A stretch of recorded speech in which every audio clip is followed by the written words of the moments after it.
Ella Rosalie Mountain Curtis.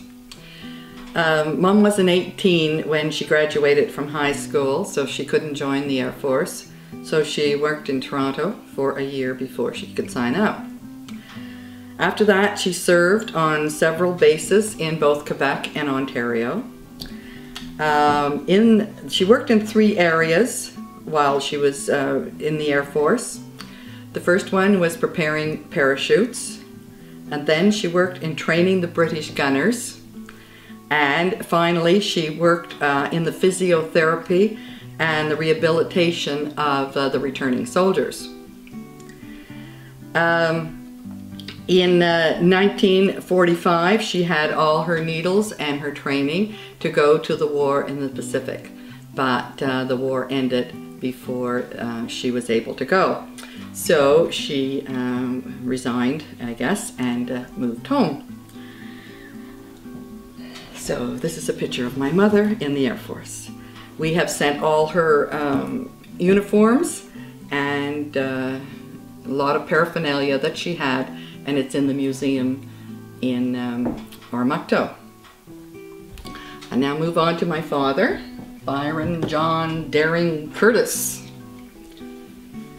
Daddy signed up in 1940 at the age of 19, and he joined the RCEME, the Royal Canadian Electrical and Mechanical Engineers. He trained in Ontario and went overseas in 1941. He was stationed in England, and he served in France, Holland, and Germany. Daddy was a dispatch rider, and this is a picture of the Indian chief, the motorcycle that he rode. A dispatch rider delivers messages between the enemy lines. It's one of the most dangerous of all the work. He was part of the D-Day landing, and he landed at Juno Beach. In 2004, my mother took my brother and sister and I to Juno Beach, and we saw where the soldiers landed. Daddy played in the London Symphony Orchestra in England. He was also in a quartet. And this is a picture that my grandmother always had of the 4 of them.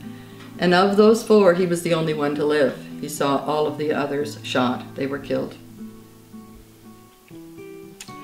He was part of the liberation of Holland, and he always was very happy to brag about personally meeting Queen Elizabeth, who was then Princess Elizabeth, and about 16. When both my parents came back after the war, and they renewed their friendship since they grew up very close to each other, and they were married in 46. I came along in 47. So that's the memories of my parents.